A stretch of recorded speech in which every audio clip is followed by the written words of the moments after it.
Bendiciones, amados del Señor, en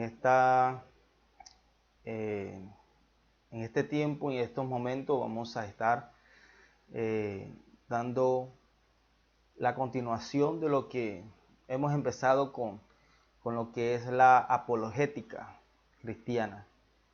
El Señor nos dé la sabiduría y el entendimiento para poder continuar agradeciendo a Dios nuevamente por permitirnos estar delante de usted y que pueda hacer unas lecciones que sean provechosas, que sean un estudio que pueda darle el entendimiento y la claridad, sabiendo que estamos en tiempos difíciles, en momentos cuando la verdad se disfraza se quiere disfrazar la verdad por la mentira, y que somos muchas veces objetos de engaño. La Biblia dice que en los últimos tiempos hasta los propios escogidos serán engañados.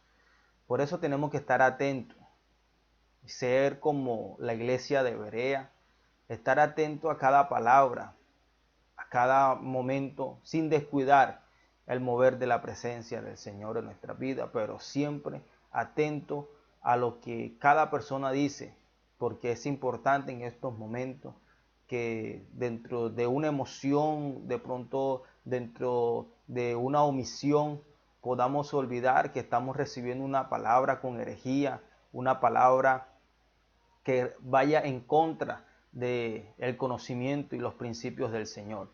Tenemos un manual de conducta que es la palabra del Señor, que es la que rige nuestras vidas, que es la autoridad, que es nuestra fe.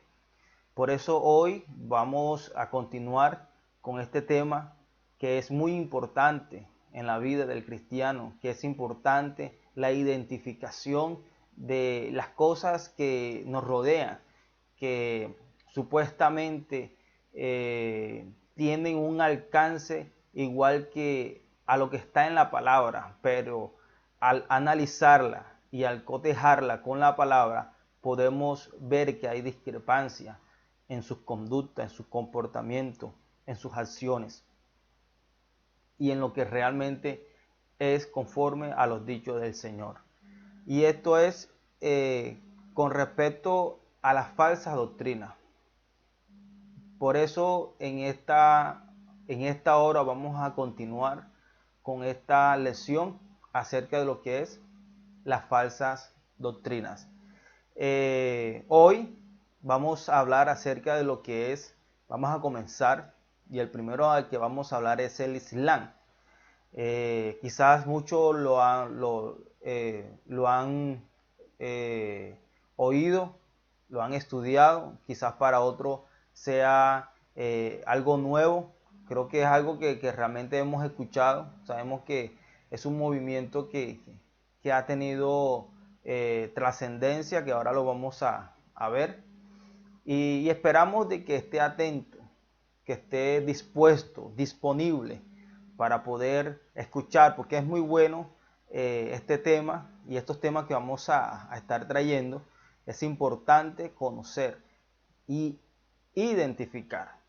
Vamos a hablar, no queremos atacar, pero sí tenemos que defender la palabra del Señor y nuestra fe en el Señor. Y no es por nuestras propias educación o formación que hayamos tenido, sino que la defensa es conforme a lo ya escrito por el Señor, por el Espíritu Santo que fue revelado a los profetas, que fue revelado a los reyes, a los sacerdotes, que fue revelado a los hombres que escribieron la palabra del Señor. A eso es que nosotros tenemos que ir y tenemos que cotejarlo con aquellas cosas que se levantan y podemos identificar si es o no es del Señor. Amén. Entonces, en esta mañana, antes de comenzar, vamos a extender una oración al Señor, dándole las gracias a Él. Amén. Amado Dios y buen Padre que estás en los cielos, te damos gracias, Señor, en esta hora.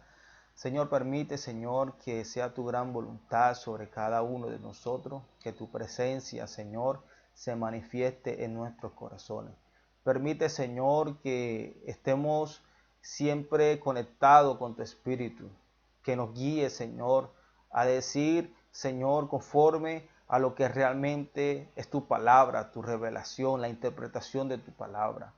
Señor, no queremos más, Señor, sino queremos solamente que tú nos dirijas, Señor. En obediencia y en sumisión estamos ante ti, Señor. En el nombre de Jesús, Padre, y que puedas aclarar el entendimiento y la mente entenebrecida para que pueda resplandecer la luz del Evangelio de Cristo. En el nombre de Jesús te damos gracias. Amén y amén. Bueno, amados hermanos, vamos a comenzar acerca de lo que es el Islam. ¿Qué significa el Islam? El significado del Islam es sumisión a Dios, obediencia a Dios, estar humillado a Dios o acatar las órdenes del Señor. Es un acto de obediencia.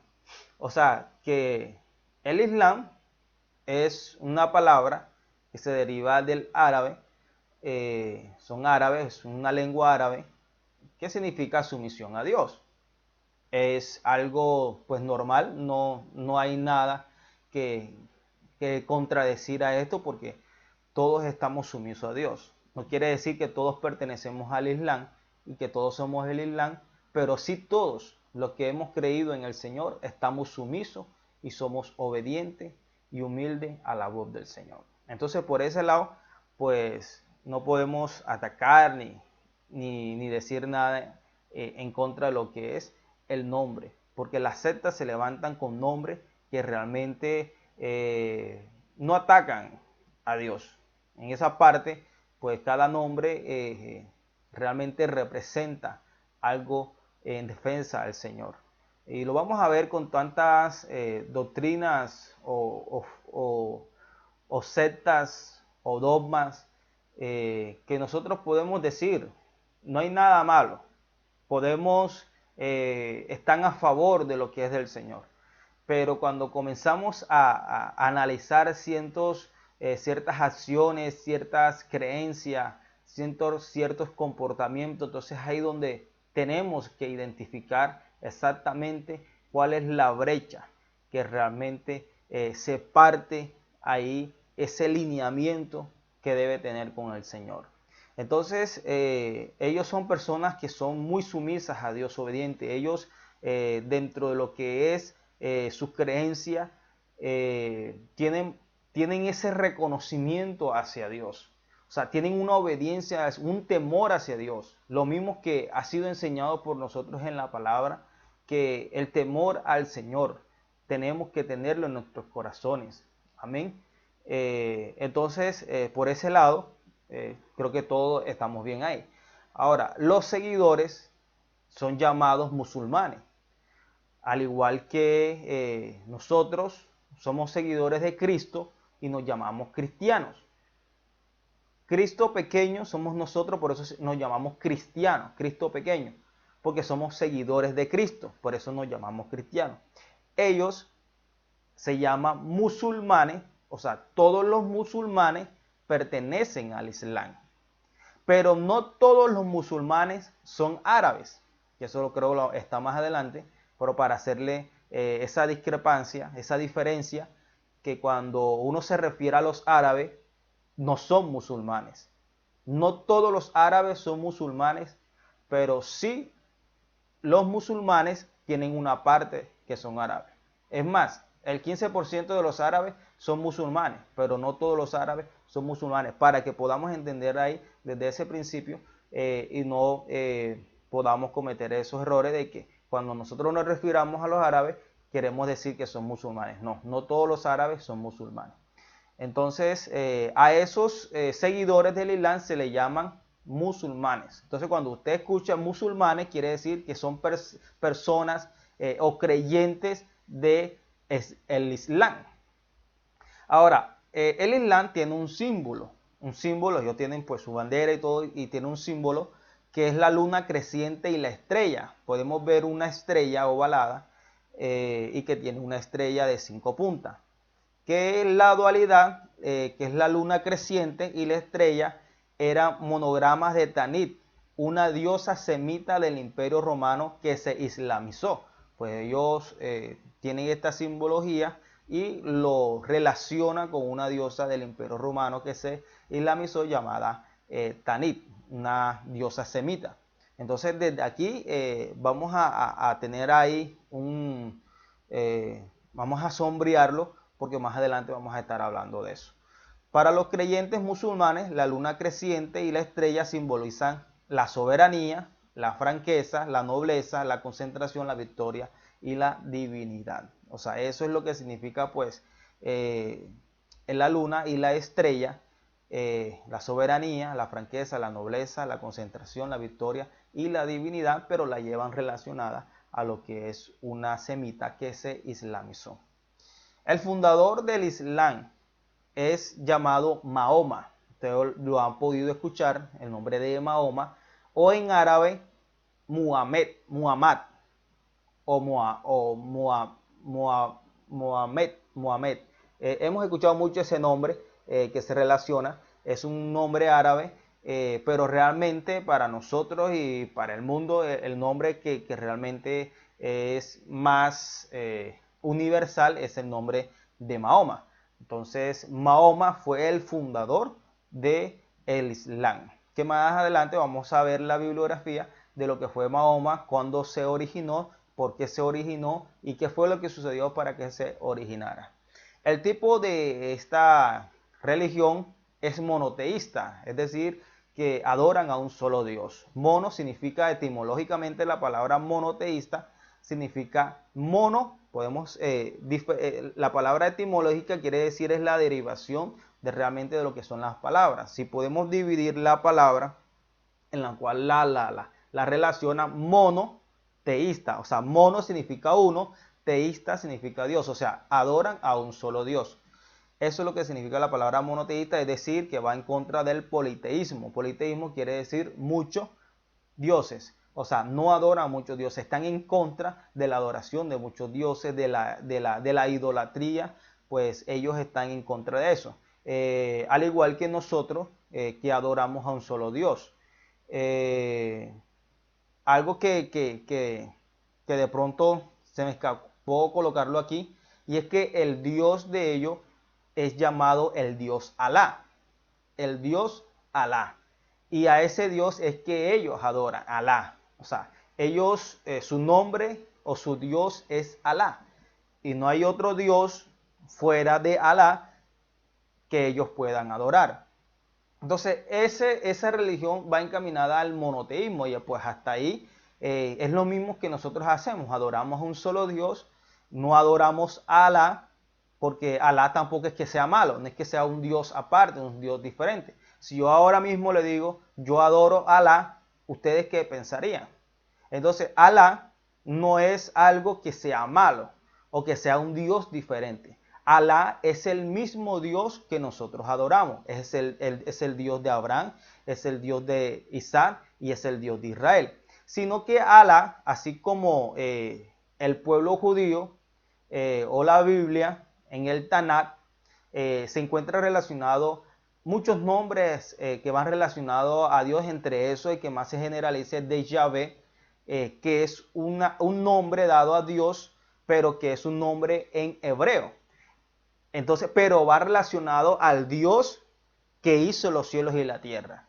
Entonces, Alá es un nombre dado, pero en árabe, pero que va relacionado a ese mismo Dios que hizo los cielos y la tierra, al Dios de Abraham, de Isaac y de Israel. O sea, ellos no adoran un Dios diferente al que nosotros adoramos. Es decir, que hasta ahí estamos bien.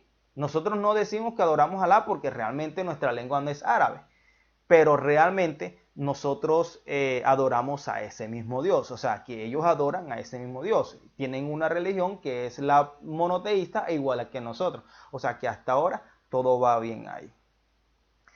El país de origen, esto comenzó, bueno, la lengua litúrgica es el árabe, pues se me había pasado, es que en el tipo es la religión abrámica, que estamos, o sea, vienen de esa misma línea abrámica, que ahorita vamos a resaltarlo aquí, que vamos a hablar acerca de eso, que eso tiene mucha importancia con relación a, porque yo coloqué esa parte de la religión abrámica. Las escrituras sagradas del Islam es el Corán, ya no es la Biblia. Ahí donde realmente comienza a tener la brecha de la desviación, porque ellos realmente no tienen la sagrada escritura que nosotros tenemos, que es la Biblia. Ellos tienen es el Corán. Para ellos esa es su escritura sagrada. Después más adelante vamos a ver qué contiene el Corán. Pero realmente ya ellos tienen algo mucho más allá. Es un libro que realmente supuestamente es el libro que realmente se debe leer, que es el libro universal, que es el libro que es dado para la humanidad, y que nosotros no tenemos que leer la Biblia ni otro libro sino el Corán. O sea, según el Islam, el Corán es realmente y verdaderamente la palabra de Dios, que no ha tenido ninguna desvariación, que no ha tenido ninguna modificación, que ha sido escrita en su original y no ha tenido ninguna clase en sus, ¿cómo es la palabra? Cuando se cambia de una lengua a otra, de un lenguaje a otro, o de un idioma a otro, esa conversión no ha sufrido una modificación, como ellos dicen que ha sufrido lo que es la palabra del Señor. Entonces ellos dicen de que realmente la Biblia del Corán, o sea, el Corán realmente es la Biblia, es la palabra del Señor, que es la que realmente todos debemos de leerla. Entonces, pero más adelante vamos a ver por qué contradecimos todo eso. Lengua litúrgica es el árabe que estamos diciendo. País o región de origen es la península arábica. Ahí fue donde realmente se da el nacimiento de lo que es el Islam. Es Arabia en el Medio Oriente, o como nosotros lo conocemos como Arabia Saudita. Es el origen de lo que fue el Islam. El lugar sagrado es la Meca, que ahora mismo es Arabia Saudita, y Medina. Esos son los lugares sagrados. ¿Por qué? Porque en la Meca, ahí nació Mahoma o Mohamed.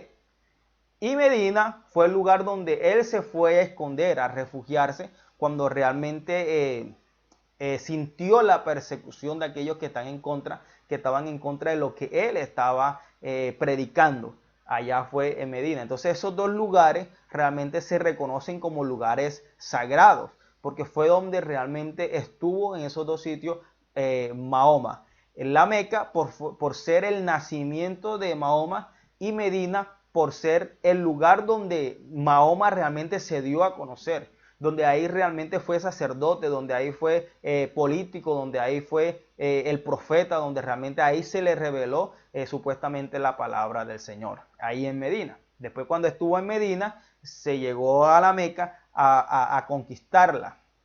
Entonces, eso lo vamos a leer más adelante, pero para que podamos entender realmente el tema de lo que es el Islam. Entonces, esta es una introducción realmente de lo que es el Islam. Es algo bastante resumido, pero que es lo que nosotros no nos vamos a enfatizar mucho eso, sino que lo que realmente, si ellos estuvieran conforme a la palabra del Señor, pues la Biblia dice de que el que no es contra nosotros, por nosotros es. O sea, si ellos realmente estuvieran haciendo cosas diferentes a lo que nosotros hacemos, pero que realmente no hubiera una desviación conforme a la palabra del Señor, quiere decir que está favoreciéndonos y favoreciendo el reino de los cielos. Pero como hacen o tienen algunos contenidos que realmente van en contra de la palabra, entonces ahí es donde nosotros tenemos que atacar. Es ahí donde nosotros tenemos que defender la palabra del Señor. Las cosas buenas, pues realmente no las hemos colocado aquí porque son muchas. Porque realmente entre lo que ellos hacen hay cosas que realmente son aceptables, son agradables ante Dios y todo eso. Pero hay cosas que las que realmente tenemos que resaltar para nosotros no caer en ese error. Que si de pronto alguien débil, alguien que de pronto se encuentre con poca fe y se encuentra con musulmán, ellos tienen un poder de convencimiento porque ellos están arraigados, ellos tienen el Corán en su frente, en sus mentes, en su corazón, en sus pensamientos y todo, y que pueden convencer fácilmente a una persona que de pronto está comenzando en la palabra del Señor. Por eso es necesario nosotros estudiar y tener el conocimiento, porque cualquier cosa, cualquier viento nos puede desviar y podemos escucharlo como si fuera algo verdadero. Es más, cuando uno está leyendo ciertos temas, uno ve que realmente hay cosas que realmente son agradables y aceptables ante los ojos de Dios. Pero cuando uno comienza a analizar y a ver por qué es que ellos se denominan falsas doctrinas, es cuando nosotros venimos a la palabra.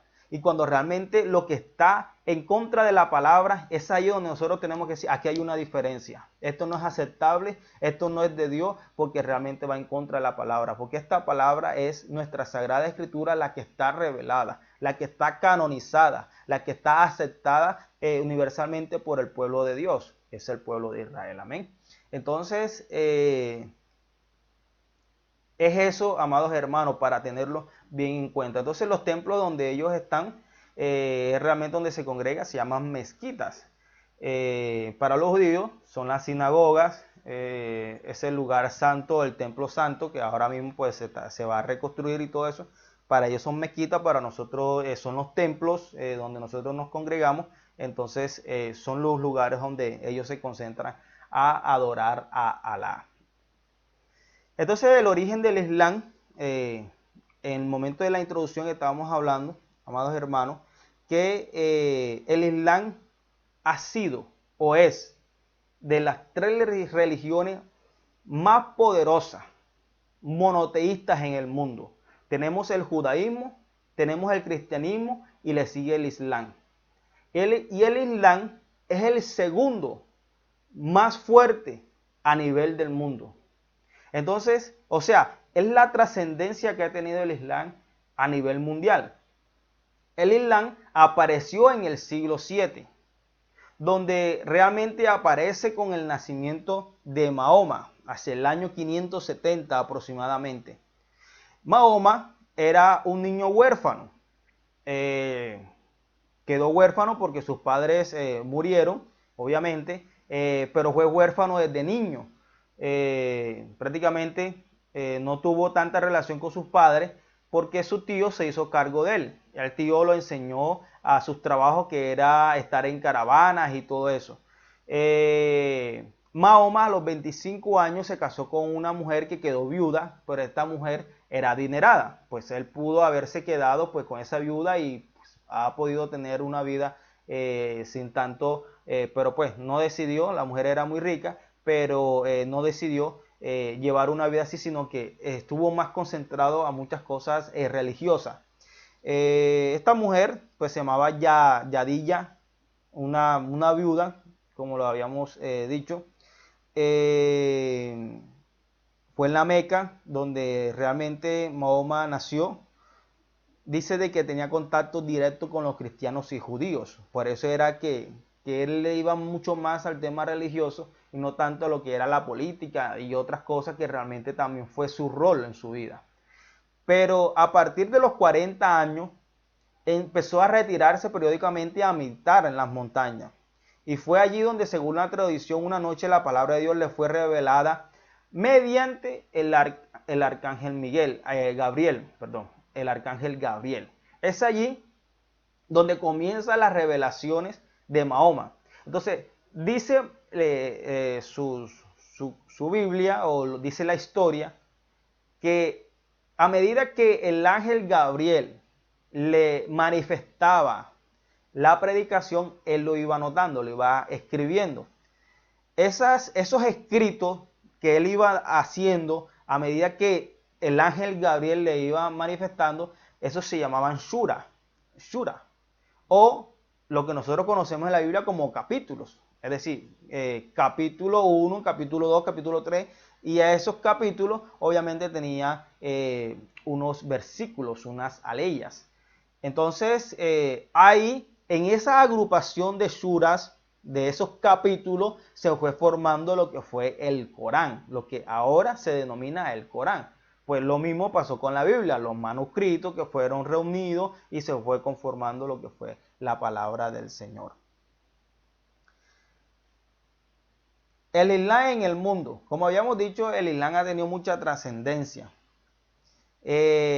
Ahora mismo, prácticamente, el Islam aproximadamente tiene unos 1.200 millones de personas repartidas entre los 5 continentes, donde tiene mayor intervención el Islam, los musulmanes, donde más están radicados es en Indonesia. Se dice que aproximadamente se calcula 7 millones de musulmanes en Estados Unidos.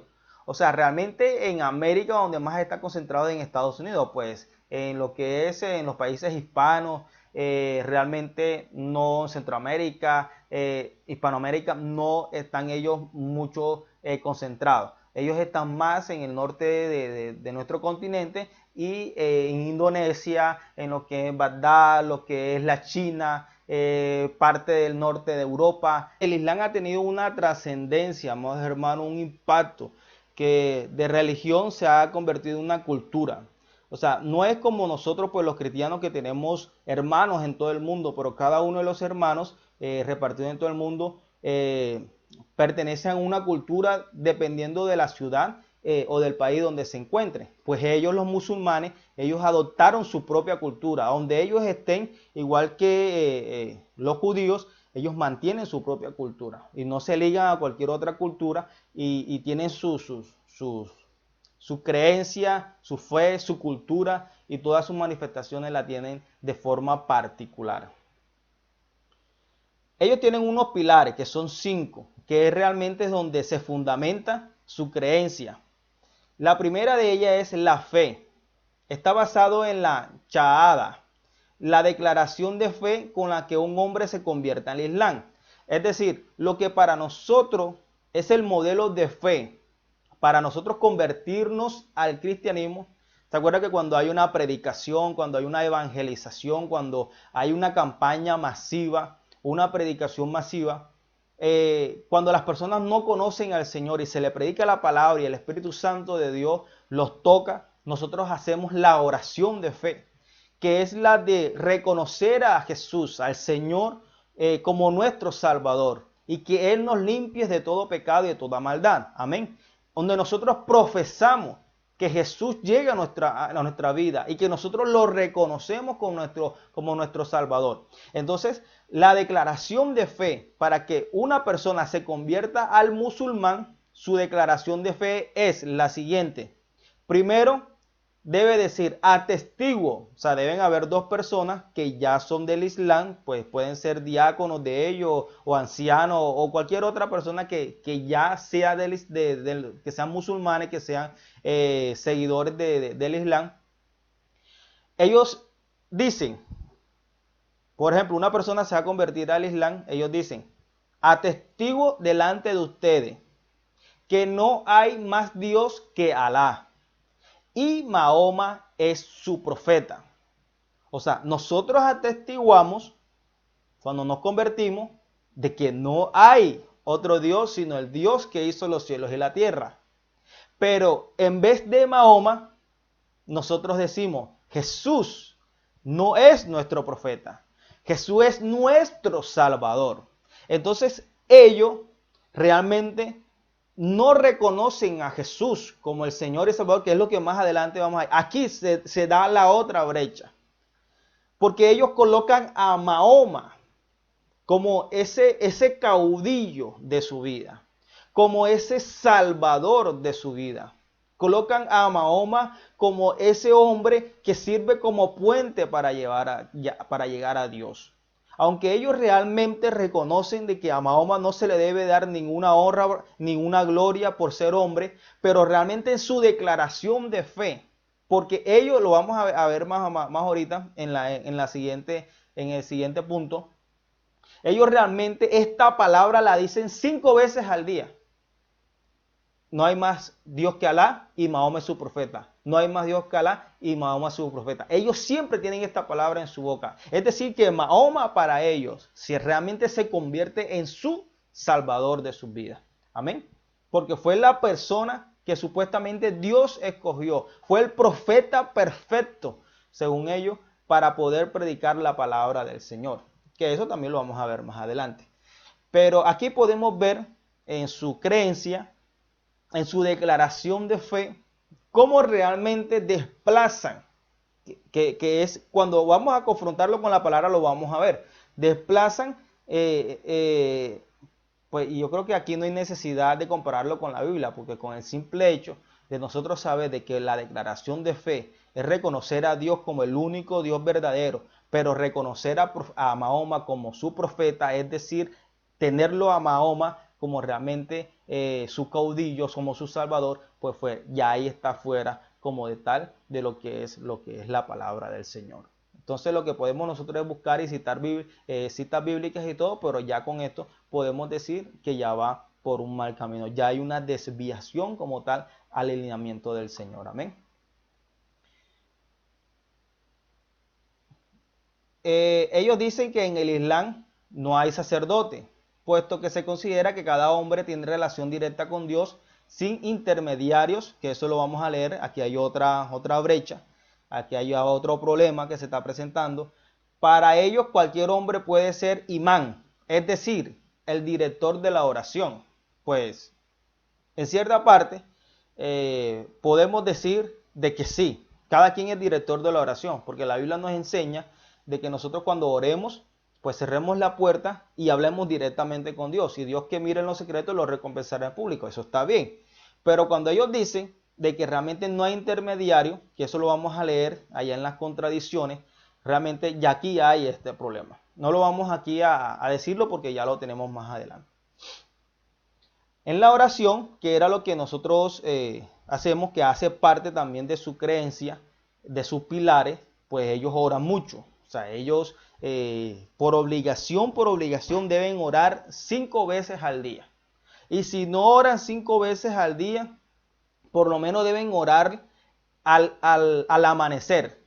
Deben orar por lo menos al amanecer. Y esas 5 que no dejaron, esas 4 que hacen falta, tienen que reponerla el viernes. El viernes, que para ellos es prácticamente el último día de la semana.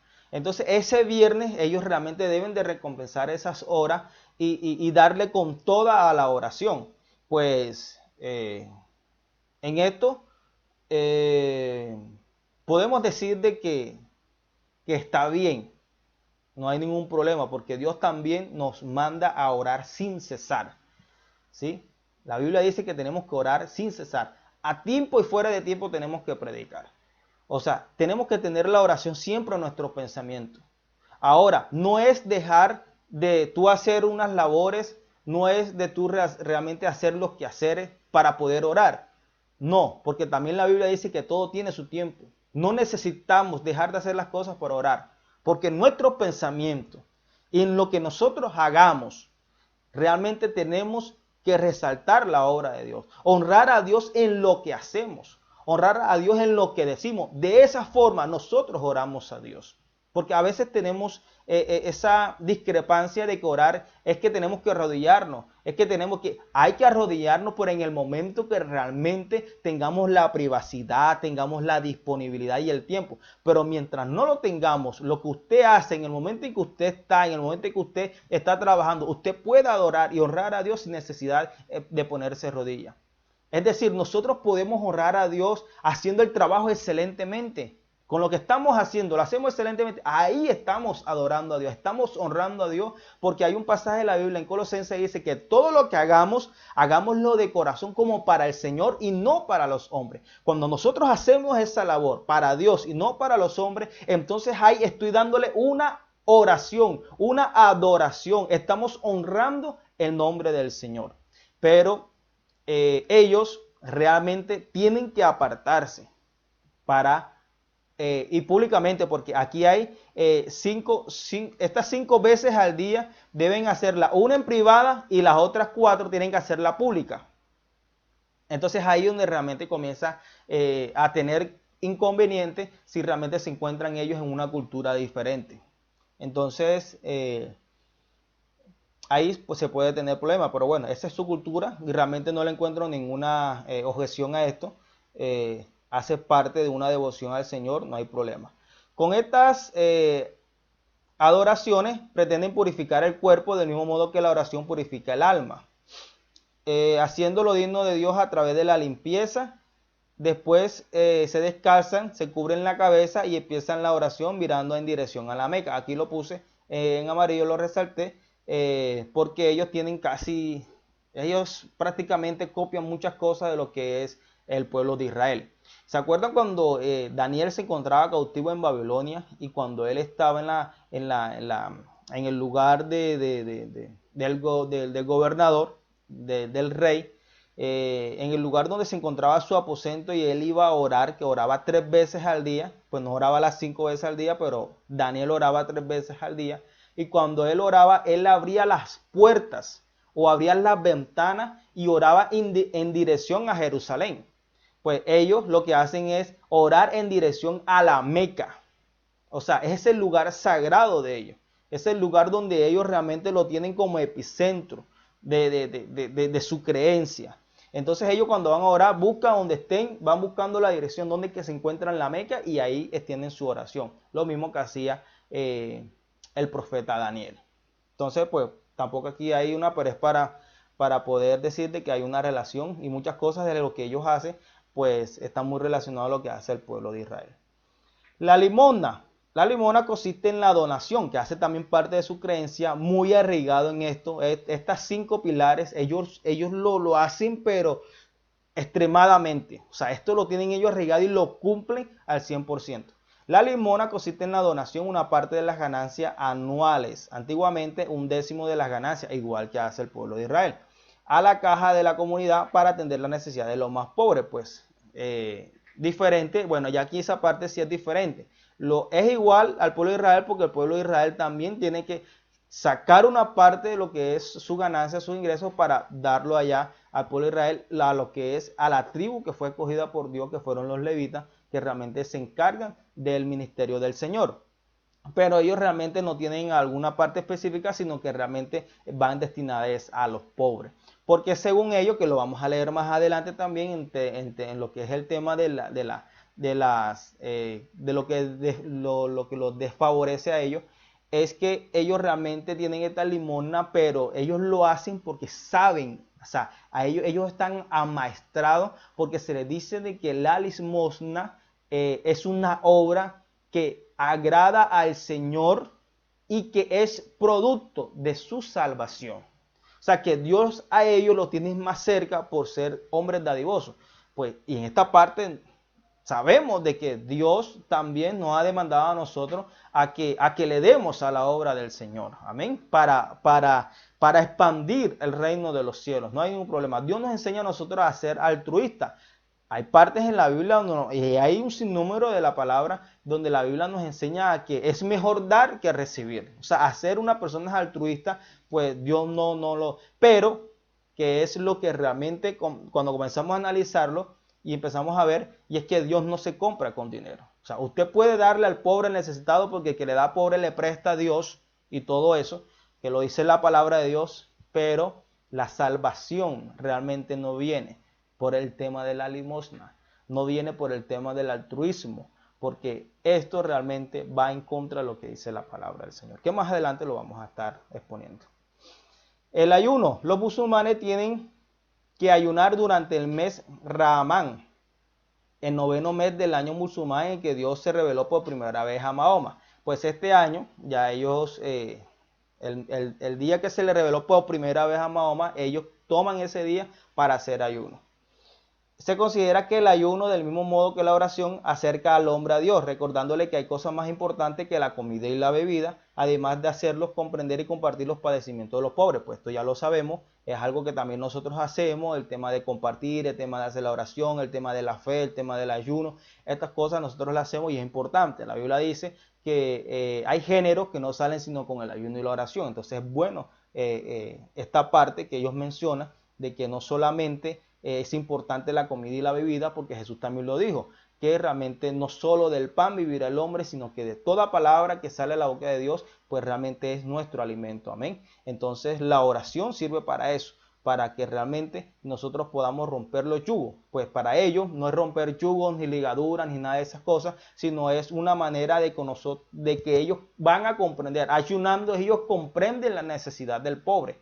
Es decir, usted sabe que el pobre obviamente que siempre está hambre, que está, entonces ellos el ayuno, entonces ellos lo que hacen es aguantar hambre. Porque en ese aguantar hambre, entonces hay donde ellos dicen, Hércules, ¿verdad? Estos pobres realmente, uy, no, necesitan demasiado, sufren demasiado. Entonces es una manera de ellos realmente de comprender los padecimientos de los pobres. Nosotros hacemos el ayuno no es para pasar necesidades, ni tampoco para comprender la necesidad del pobre, porque eso realmente no es nuestro objetivo. Jesús sí dijo, pues romper las cadenas, romper todo yugo. El ayuno ha sido para nosotros quebrantar toda cadena, pero también para poder comprender, sí, comprender el tema de los padecimientos de los pobres, de estar pendiente de ello y todo eso, pero realmente la finalidad es para romper ligaduras, para romper todo yugo. Amén, porque la Biblia dice que hay género que no sale sino con ayuno y oración. O sea, el ayuno, hermano, nos limpia, nos purifica. Ese debe ser nuestro objetivo. Debe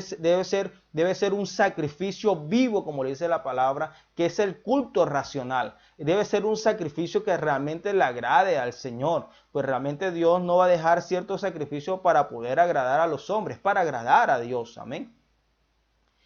Y el quinto, que hace parte de sus pilares, es la peregrinación. O sea, ellos cada año, o por lo menos, si no tiene el musulmán, por ejemplo, una persona de aquí de Barranquilla se convierte en musulmán, esa persona de Barranquilla por lo menos en su vida debe ir a la Meca, o sea, allá en la península arábiga, donde se encuentra Arabia Saudita, que es el lugar sagrado de ellos, por lo menos una vez en la vida debe ir allá. Si no va una vez en la vida, entonces no puede cumplir estos 5 pilares y puede que lo descalifiquen realmente de lo que es el tema de esta religión del Islam o descalificado de los musulmanes, del nombre musulmán. Entonces estos 5 pilares, ellos realmente pues es fundamental, o sea, ellos lo cumplen a cabalidad, esto es 100% de ellos. Esta es la Meca, podemos verlo aquí en una foto tomada de un lugar bastante distanciado, alejado. Se encuentra, es para poder decirle que se encuentra como un círculo o parte de un triángulo, que realmente aquí fue donde le fue revelada la palabra a Mahoma. Y ellos pues ya lo adornaron y todo, y ahí es donde hacen sus eventos y demás. La enseñanza de Mahoma. Mahoma enseñó que hay un Dios, no hay una Trinidad. Otra conjetura, que Jesús no fue crucificado y que se necesitan buenas obras para la salvación. Se necesitan buenas obras para la salvación y que Cristo no fue crucificado. Ya aquí hay 3 cosas de las que él enseñó que realmente están fuera de orden. Los hadices son los hechos y dichos de Mahoma y tienen autoridad en la vida de los musulmanes. Se acepta como profetas principalmente, pero no limitándose a Adán, a Noé, a Abraham, Moisés, Salomón y Jesús. Que es Jesús, lo va a encontrar en el Corán como Isa. Así llaman a Jesús en el Corán. Los libros revelados de ellos, o sea, de los cuales ellos reconocen, está el Corán. Dentro del Corán se encuentra la Torá, que la Torá es el libro de Moisés, que para nosotros es el Pentateuco, que son los 5 libros, los primeros 5 libros que nosotros encontramos en la Biblia, que es llamada la Torá. Esos 5 libros, Génesis, Éxodo, Levítico, Deuteronomio, Número y Deuteronomio, esos 5 es lo que los judíos llaman la Torá. Esa Torá está contenida en el libro del Corán. Esta Torá se encuentra en el libro de los judíos, que junto con otros libros como Salmos, como Proverbios, esto junto, la Torá, con estos libros que acabo de mencionar, se le denomina el Tanakh. El Tanakh, que va relacionado la Torá. Ellos tienen dentro del Corán los Salmos, que fue escrito por el rey David, y el Evangelio, que fue revelado a Isa, o sea, a Jesús, que es el nombre para los musulmanes, hijo de María o Miriam, o Marían, que se le dice allá. Aquí encontramos, aquí le pude resaltar un versículo que aparece en el Corán, que se encuentra en el Corán 2, que es la Sura 2, que es el capítulo 2, con el versículo 136, o sea, como para nosotros, para poderlo hacer un poco más entendible. Corán 2, 1:36. Dice, decid, creemos en Alá y en lo que nos fue revelado, en lo que reveló a Abraham, a Ismael, Isaac, Jacob y a 12 tribus. Escuche bien esto. A Abraham, a Ismael, a Isaac, Jacob y a las 12 tribus, descendientes de los hijos de Jacob, y lo que reveló a Moisés, Jesús y a los profetas. No discriminamos entre ellos y nos sometemos a él. Aquí lo que está diciendo en el Corán es que ellos reconocen de que la palabra de lo que está en el Torá, de lo que está en los Salmos y en lo que está en el Evangelio, realmente fue algo revelado por el mismo Dios. O sea, ellos mismos reconocen la revelación que hay en los Salmos, en la Torá, o sea, en los cinco primeros libros de la Biblia, y el Evangelio que fue dicho por Jesús realmente es una revelación de Dios. Ahora, ellos no reconocen a Jesús como hijo de Dios, no reconocen a Jesús como Dios. No reconocen a Jesús como hijo de Dios porque ellos dicen de que Dios no puede tener hijo. No pudo tener hijo. Y no reconocen, que eso lo vamos a leer más adelante, y no reconocen que Jesús fue un Dios encarnado porque ellos no creen que hay un Dios que pueda ser encarnado. Entonces lo que ellos reconocen es a Jesús como un profeta, como un gran profeta, como un buen profeta. Ellos reconocen a Jesús como un profeta poderoso. Es más, yo he hablado con personas que pertenecen al judaísmo y ellos también reconocen a Jesús como un gran hombre. No lo reconocen como profeta, sino como un gran hombre. Entonces podemos ver realmente aquí como si ellos aceptan el evangelio, ¿por qué no aceptan a Jesús como Dios? Si en el evangelio está contenido que Jesús fue hombre, pero también fue Dios a la vez, en el momento de la transfiguración. Entonces lo que me da a entender que dentro de ese evangelio que está contenido en el Corán, omiten ciertas cosas para conveniencia de ellos. Y es aquí donde realmente comienza a tener la brecha, que es lo que estamos analizando, del tema de la brecha de esta secta. La Biblia dice que el que le añade o el que le quite algo a la Biblia, esta persona es anatema. Entonces podemos ver que esta secta realmente va en contra de lo que es de Dios. Si yo acepto la Torá, yo acepto los Salmos, yo acepto el Evangelio, es aceptarlo completamente, como está canonizado, como está aceptado por el pueblo de Israel. Porque desde ahí es donde nace estos libros. Desde ahí es donde nace esta palabra. Y si yo le voy a quitar simplemente para dejar aquello que me conviene, entonces realmente estoy obrando mal. Entonces, amados hermanos, aquí podemos ver claramente que en todo lo que hemos dicho, podemos ver, resaltar, porque lo hemos hecho, resaltar aquellas cosas que realmente son buenas, que son agradables ante los ojos de Dios. Pero aquellas cosas que realmente no son agradables a Dios, que van en contra de lo que está en la palabra, tenemos que hacer frente. Tenemos que defender nuestra fe cristiana. Tenemos que atacar aquellas cosas que van en contra de lo que es el Señor. Y esto es lo que se conoce, que lo que hemos hablado en la sesión anterior como la apologética cristiana, que es defender la veracidad y la confiabilidad de lo que está en la palabra del Señor. Amén.